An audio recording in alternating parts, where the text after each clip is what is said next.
प्रिय श्रोता बंधु भक्ति मार्ग तरफ आपण मानक मोर स्वागत। आपण माने श्रवण करुछंती सही पुण्यमय गाथा महापुराण कार्तिक महात्म्यर नवम अध्यायर अवशिष्टांश।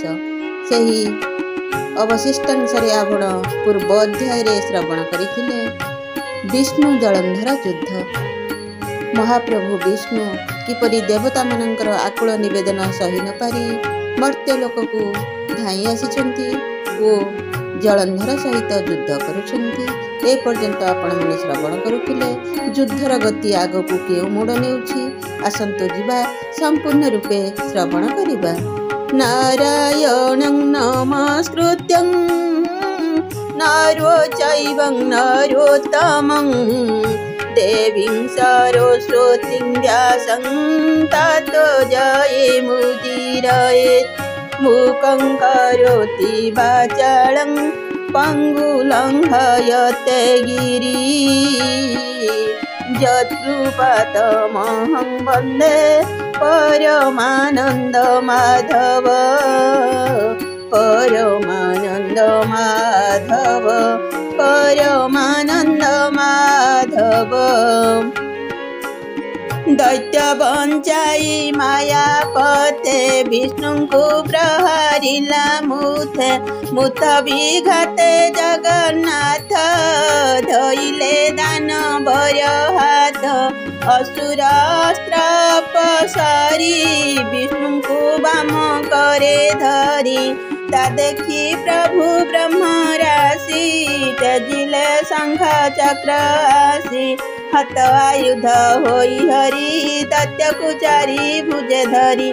दैत्य धरिले बेनी करे माल बिंधाणी युद्ध परे।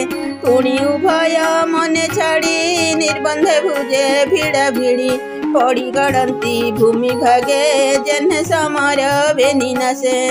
सिंह शार्दूल प्राय दिशी जुझंती अंग अंगे मिशी।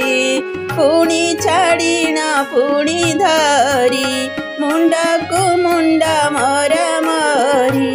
निर्घात प्राय शुभे धुनी अग्नि उछुले तेज घेनी। पाट संजोग प्राय ज्वाले लिभि गड़ई अंग झाड़े। पादे मर्दित महिस्थली क्षण क्षण के उड़े धूली। दानव तुले दैतारी देवंक छळे युद्ध करी। से जलंधर महाबली मूर्ख स्वभावे करे कली। जार महिमा अप्रमित तारो संगते सिंधु सुत। युद्ध आरंभे मालबंधे सुमरी मुथे मुथे संघे। अल्प अपसरी रही मारंती मर्म स्थान चाही। भुज को भुज छंदी धरी चरण चरण उभारी। गड़ी पड़ती महिलोटी हृद को हृद पिटा पिटी। के छाड़ी पछ को पड़ाई छड़ाई गगने उड़ई। पुणी मिलंती आसी आगे धरी उड़ंती शून्य मार्गे। आकाशे होई मिशा मिशी पुणी भूमि रे पड़े आसी।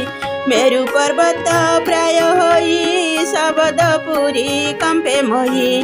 पादे धरणी टळमळ पड़ती भांगी शालशील। ग्राम पाटणा पुर देश अनेक जीव जंतु नाश। रात्र दिवस घोर रण दिन को दिन युद्ध टाण। विश्राम न करती क्षणे काल विकाल प्राय रणे। घोर प्रतिज्ञा दीर्घ रड़ी जैसने मेघ घड़घड़ी। प्रखर निश्वास पवने स्थावर उड़िले गगने। मेरु सहिते टळमळ भय कंपिले दिगपाल। दैत्य सहिते दैतारी बाहु युद्धरे समसरी। एमंते केते काल गला केही काहाकू न जिणिला। सत शबद पंचगुणे युद्ध करती अनुक्षणे। दैत्यानो हिल ଯହୁଁ କ୍ଷୟ ମନେ ଭାଳନ୍ତି ଦେବରାୟ। ଏ ଦୈତ୍ୟ ତୁଲେ ଯୁଦ୍ଧ କରେ ସଂସାର ନ ରହିବ ଭଲେ। ଅନେକ ଯୁଗ ବହିଯିବ ଅସୁର ରାଣେ ନ ଘୁଞ୍ଚିବ। ଧନ୍ୟ ବିଧାତା ଅବତାର କମଳା ବାକ୍ୟ ନିରାଧାର। ବାରଣ ବାକ୍ୟ ଯୁଦ୍ଧେ ଆସି ଦୈତ୍ୟକୁ ନ ପାରିଲ ନାସି। ସମର କଲେ କାର୍ଯ୍ୟ ନାହିଁ ଦୁଃଖିତ ହେବ ଏବେ ମହି। ରଣେ ଘୁଞ୍ଚିଲେ ହେବ ଲାଜ ଏତେ ବିଚାରି ଦେବରାଜ। ଯୁଦ୍ଧ ଉପେକ୍ଷୀ ଭାବଗ୍ରାହୀ ଦୈତ୍ୟକୁ ପ୍ରୀତି ପଣେ କହି। ହେ ଜଳନ୍ଧର ମହାବୀର ତୁ ଅଟୁ ବାନ୍ଧବ ଆମ୍ଭର।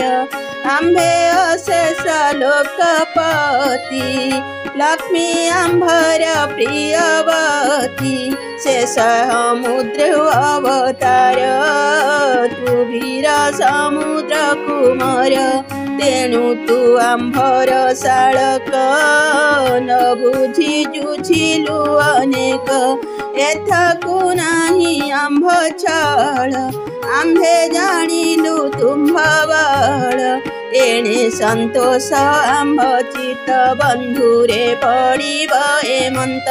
ଦଇବ ଯୋଗେ ହୋଏ କଳି ଯେ ସାଧୁ ସେ ତାହା ସମ୍ଭାଳି।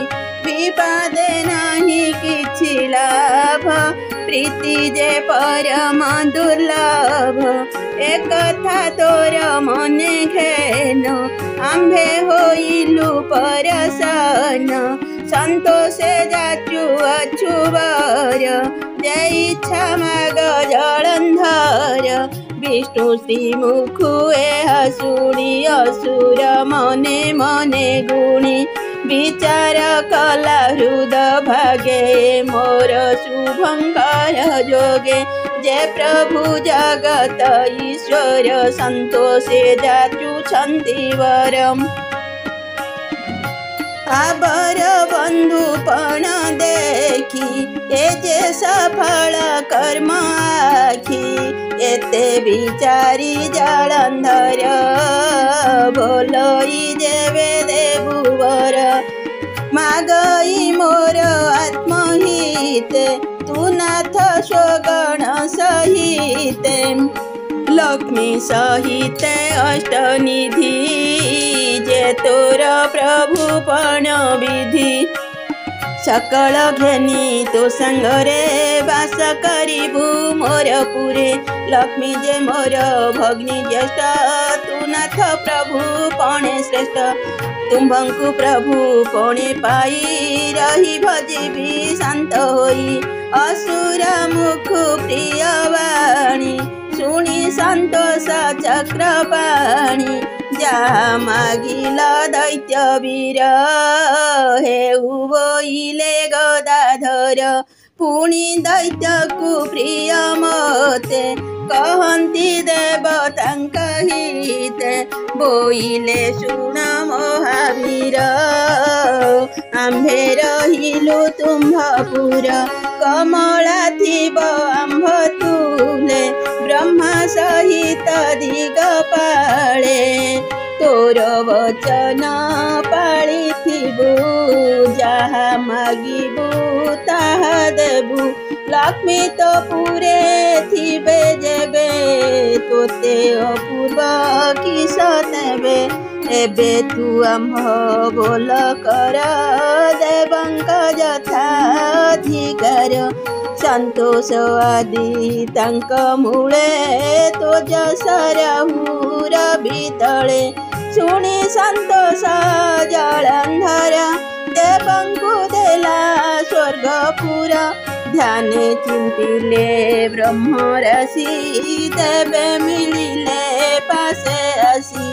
ତାଙ୍କର ଯଥା ଅଧିକାର ଦେଇ ପଶିଲେ ସ୍ୱର୍ଗପୁର। पुणी चिंतिले चक्रपाणी आसी मिलिले कमलिनी तांक सहिते अष्टनिधि सर्वसंपद सुख सिद्धि विष्णु छामुरे उपगत आनंद जलंधर चित भग्नि बिनोई घेनि संगे निज भुवने गला बेगे सिंधुंक देशे परवेश विष्णु निमंते दिव्यवास मंडिला अति यत्न करी विजय कले तनि हरि संगते देवी कमलिनी त्रैलोक्य माता ठाकुराणी अष्टनिधि को घेनि तुले असुरपुरे विजय कले से जलंधर नेत्रे देखी विष्णु को पाई महासुखी देवंकु देला स्वर्गपुर आपे जे मर्ते नुपवर बड़ी की तल पुर देई आबर दैत्य गणराई जे जहा अनुरूपे बास सभिंकु देई कला दोष देवंकु कला बहु सुखी प्रजा पालो नेत्र देखी शस्य संपद वसुंधरी दियई मन पूर्ण करी वृक्ष फलंती फुटे फूल सर्वदा नदी बहे जल नित्य सेवंती षाढ़यु सदानंद जीव जान्तु अकाल मृत्यु रोग शोक खंडिले स्वर्गपुर लोक हेमंत सिंधु राजबला दिति वैकुंठ मर्त्य कला विष्णु को निज पुरे रखी प्रभु को बंधु बांधे रखी देखी नीति कराई पूजा कर्म आत्मा न चिन्हि मति भ्रम देवे जे स्वर्गपुरु आसी यक्ष गंधर्व गण ऋषि जलंधर को भेटी नीति ता मन जानी खटी थांती न पाई हरि दर्शन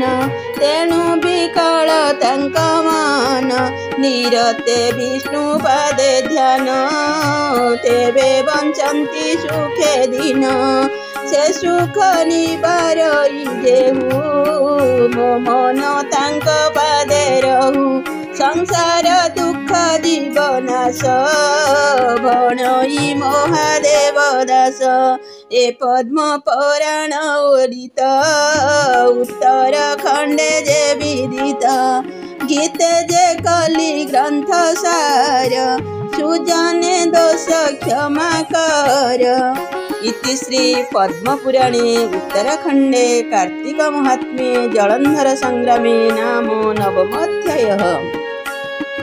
बंधु माने आजि पाई एतिकी पुणी साक्षात हेब आगामी अध्याय रे।